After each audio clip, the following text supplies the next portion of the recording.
Good evening, everyone. Thank you for the opportunity to speak to you tonight as you gather on the Mall to celebrate our national parks and particularly our National Mall. I do regret that I'm not with you tonight, but you are joined by my husband, Vern Martell. And I'll tell you, it takes a lot to get this Alaskan into a tux, so know how special tonight is to us. Thank you, Vern, for being there. As a part-time resident up on Capitol Hill, Vern and I are among the many who frequent the Mall, riding our bikes on a Sunday afternoon, strolling through monuments with friends from home, and taking in the history and the vibrant activities brought by travelers from really around the world. Some 35 million people came to the National Mall last year. It's great.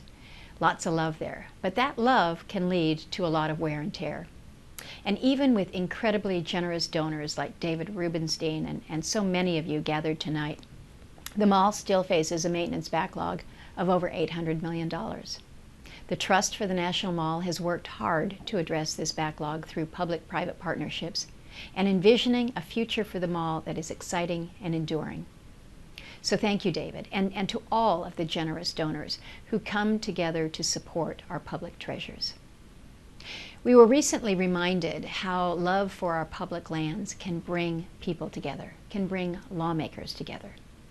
At a time when this town seems more divided than ever before, it was a breath of fresh air to see signed into law a bipartisan, bicameral lands package that protects our lands, cares for national parks, and gives greater opportunity for all Americans to enjoy the outdoors.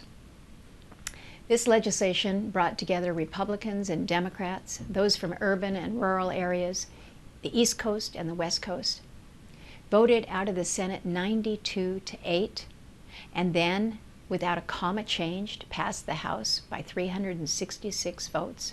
That's bipartisan, that's bicameral.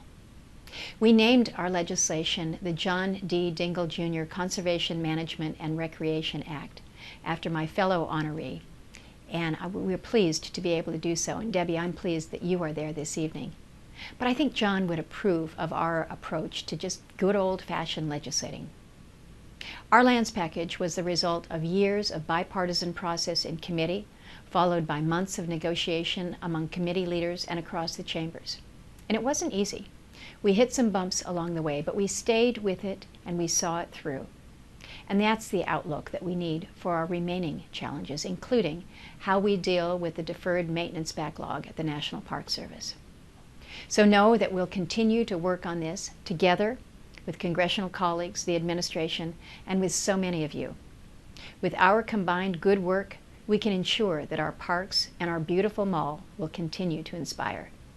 So thank you for all your dedication to preserving America's treasures for future generations. I'm humbled by your recognition this evening. I thank you for this honor. Have a great, great evening. Take care.